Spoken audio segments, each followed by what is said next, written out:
بسم اللہ الرحمن الرحیم۔ پروگرام ایک شخصیت ایک ستارہ، اور میں ہوں آپ کا میزبان ڈاکٹر اظہار احمد گلزار، اور میرا ساتھ دے رہے ہیں میرے معاون پروڈیوسر ناصر راجپوت۔ سامعین، یہ پروگرام آپ کی خدمت میں اظہار ٹی وی یوٹیوب چینل کی طرف سے پیش کیا جا رہا ہے۔ ایک شخصیت ایک ستارہ پروگرام میں ہم ان مشاہیر کو خراج تحسین پیش کرتے ہیں، ان کی خدمات کو ٹریبیوٹ پیش کرتے ہیں، جنہوں نے زندگی کے کسی بھی شعبہ میں کارہائے نمایاں سر انجام دیے ہوتے ہیں۔ اور آج بھی ہم نے ایک ایسی ہی نامور شخصیت کا انتخاب کیا ہے جنہوں نے اپنی شاعری کے ذریعے بے مثال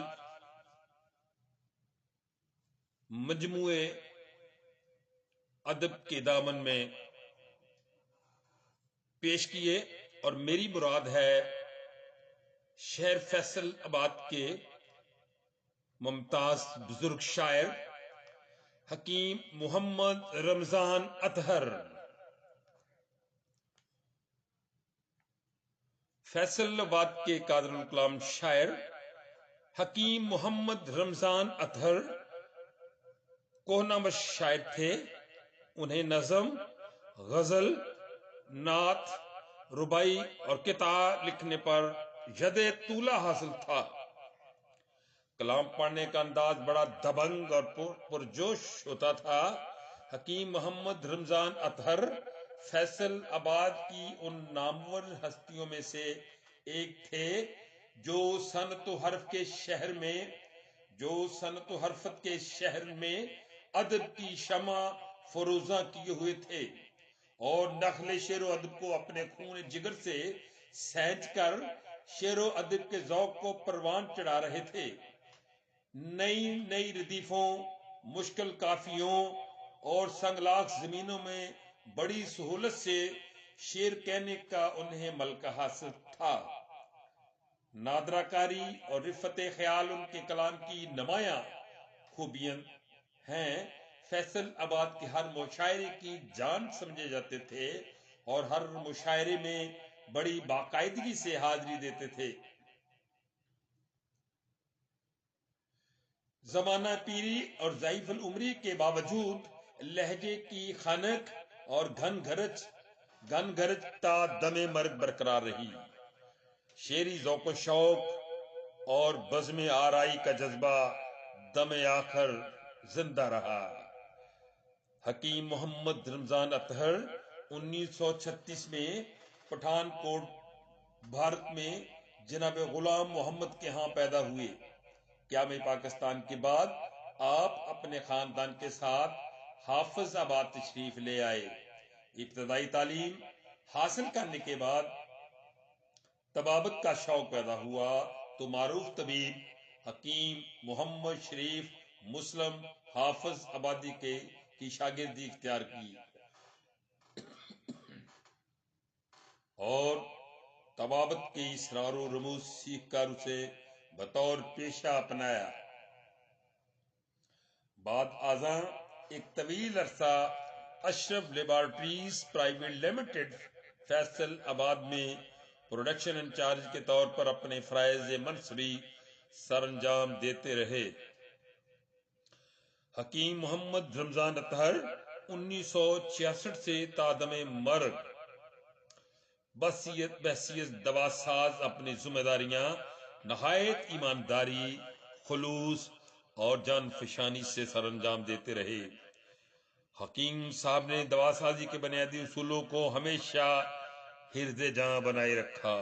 انہوں نے کسی بھی نسخہ کے مفرد اجزاء سے لے کر مرکب دوا کی تیاری کے تمام مراحل پر بھرپور توجہ دی۔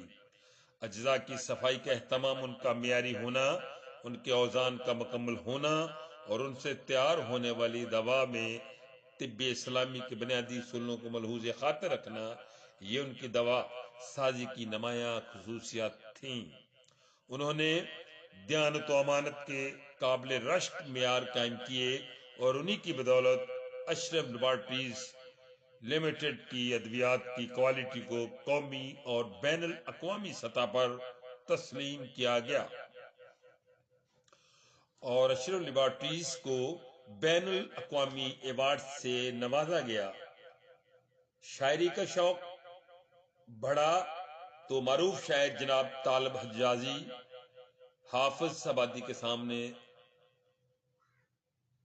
زانو تلمس طے کیا اور شعری اسرار و رموز سیکھے۔ شعر و شاعری میں ارتقاء کی منزلیں طے کرتے ہوئے بلند مقام تک پہنچے۔ آپ کے کلام میں استادانہ شکو، فارسی الفاظ و تراکیب کا استعمال، مرصع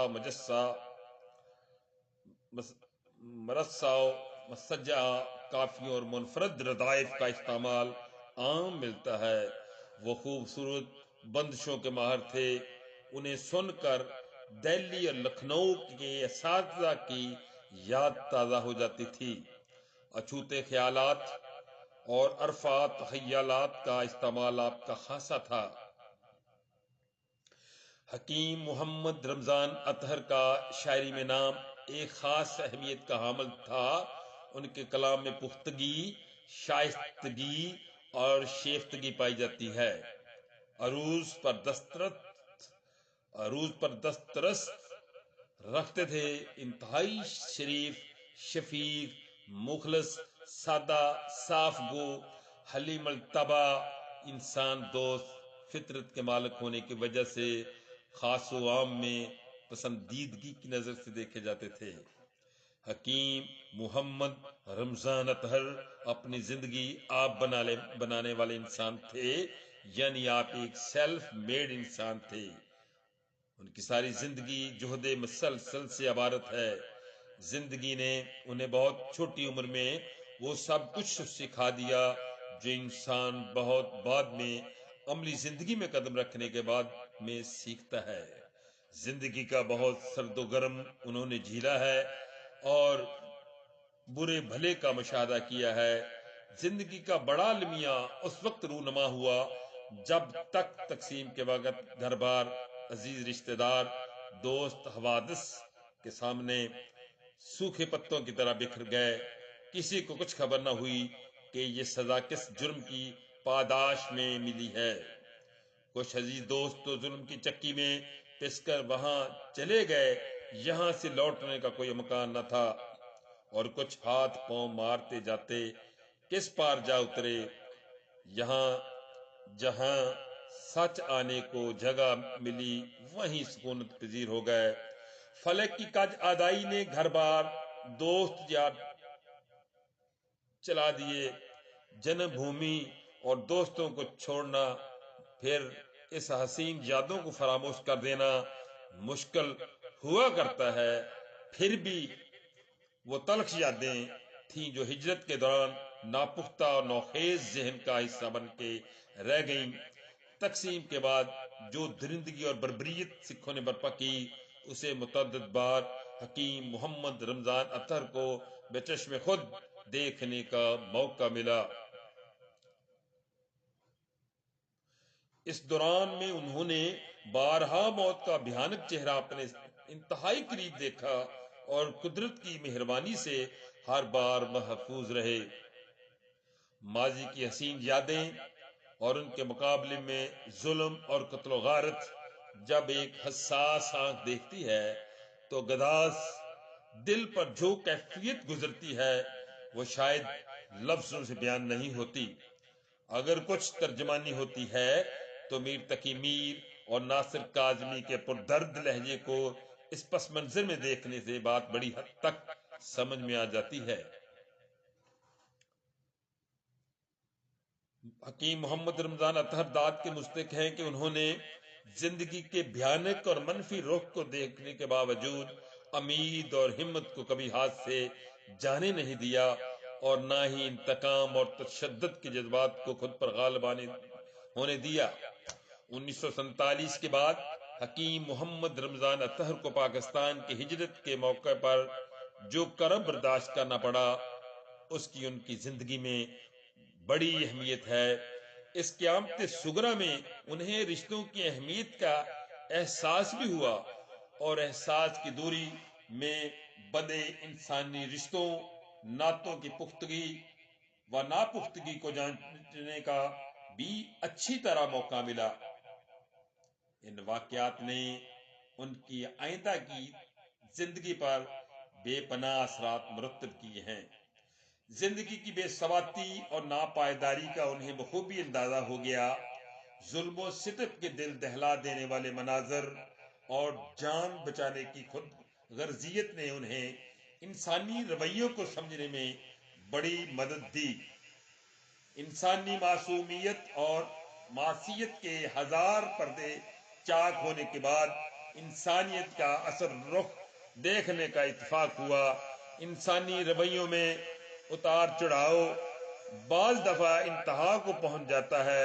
کبھی تو انسان مسجود ملائک اور خدا کا تائب ہوتا ہے تو کبھی اسفل سالفین نیچوں سے نیچ ہو جاتا ہے اور اس کے مہذب و متمدن ہونے کے سبھی دعوے باطل ہو جاتے ہیں۔ کچھ ایسے ہی واقعات تقسیم ہندوستان کے وقوع پذیر ہوئے۔ ان سب عوامل نے حکیم محمد رمضان اطہر کی داخلی ساخت و پرداخت میں اہم کردار ادا کیا۔ ان حالات و واقعات نے جہاں حالات کا منفی رخ پیش کیا، وہیں زندگی کی مثبت جہاد کی بھی رہنمائی کی اور پیش قدمی کی طرف توجہ دلائی۔ حکیم محمد رمضان اطہر نے اقتدار کے چھن جانے پر افسوس ضرور کیا ہے، مگر وہ ماضی کے نوحہ خواں بھی کبھی نہیں رہے۔ پستی و بلندی کے تفاوت نے انہیں انتہا پسند نہیں بنایا، کیونکہ ان حالات کے دو ہی اثرات ان کے رویے پر پڑ سکتے تھے، ایک غم اور غصے کا تو دوسرا صبر اور محبت کا، کیونکہ انہوں نے ظلم کی انتہا کا بھی مشاہدہ کیا تھا اور محبت کی انتہا بھی خونی رشتوں کی صورت میں دیکھی تھی، لیکن ان کی نیک فطرت نے خیر کی طرف پیش قدمی کو ہی انسانی فلاح اور بہتری کا راز جانا۔ وحشت و بربریت کے دستیابی کے بعد جب قدم منزل آشنا ہوئے تو بھی حالات غیر موافق ہی رہے اور کھیلنے کی عمر میں فکر معاش میں مارا پھرنے کی تلخ تجربات میں حکیم محمد رمضان اطہر کو تصورات کی اینک اتار کر زندگی کی آنکھوں میں آنکھیں ڈالنے کا درس دیا، جس سے حقیقت پسندی ان کے مزاج کا لازمی حصہ بن گئی اور نامساعد حالات کے خلاف توغدو کے ثمر کے ذائقے سے تو وہ پہلے ہی آشنا ہو چکے تھے۔ اس لیے محنت اور جدوجہد کو اپنی زندگی کا نصب العین بنا لیا۔ تقسیم کے خونی واقعات نے حکیم محمد رمضان اطہر کی شخصیت و کردار کی تشکیل میں بڑا اہم کردار ادا کیا۔ ان کی نیک فطرت نے تخریب کے بجائے تعمیر کے اثرات قبول کیے۔ انسانی دکھ اور کرب کی حقیقی کیفیات حکیم محمد رمضان اطہر کے شعور اور لاشعور کا حصہ بن کر ذہن کے نہا خانوں میں بیٹھ گئی تھیں۔ انہوں نے انسانی دکھ درد کے مداوی کی تراکیب سوچنا شروع کر دیں۔ آخر کار انہیں محبت و رواداری کی اقتدار ہی نفرت کی قاتل نظر آئیں۔ انہوں نے نیک اقدار کا فروغ اپنی زندگی کا مقصد بنا لیا اور انہی اقدار کی بنیاد پر ان کی شخصیت کی تعمیر ہوئی۔ انہوں نے اپنی سیرت اور زندگی کو ان نیک اقدار کے مطابق ڈھالنا پسند کیا۔ ان کی زندگی پر نبی کریم صلی اللہ علیہ وآلہ وسلم کی تعلیمات کا عکس نمایاں رہا۔ اسلام کے رنگ میں اپنے آپ کو رنگ کر انہوں نے اپنی دنیا آخرت کی بہتری کا سامان کرنے کی کوشش کی ہے۔ حکیم محمد رمضان اطہر حد درجہ انکسار پسند تھے۔ ان کی حد سے بڑی ہوئی عاجزی کے نفسیاتی محرکات پر غور کیا جائے تو اس میں ان کی اعلیٰ ظرفی ہی نظر آتی ہے۔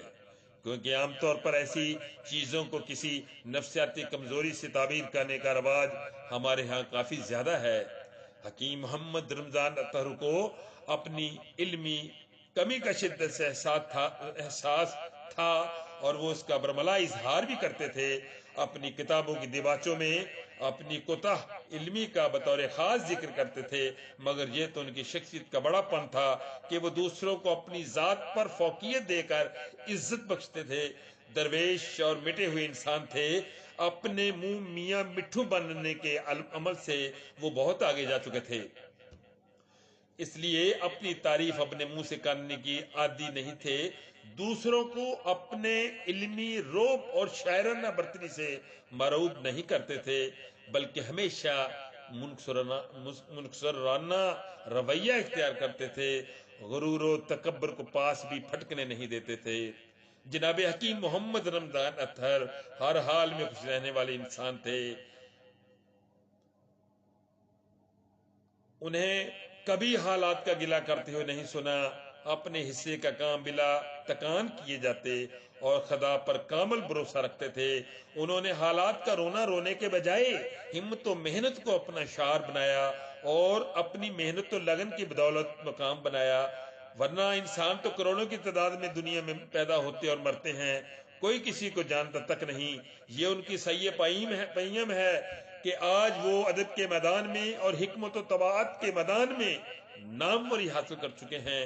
ان کے شعری مجموعوں میں ضرب احساس، عکس شعور، حرف طیب اور طیب مطیب شامل ہیں۔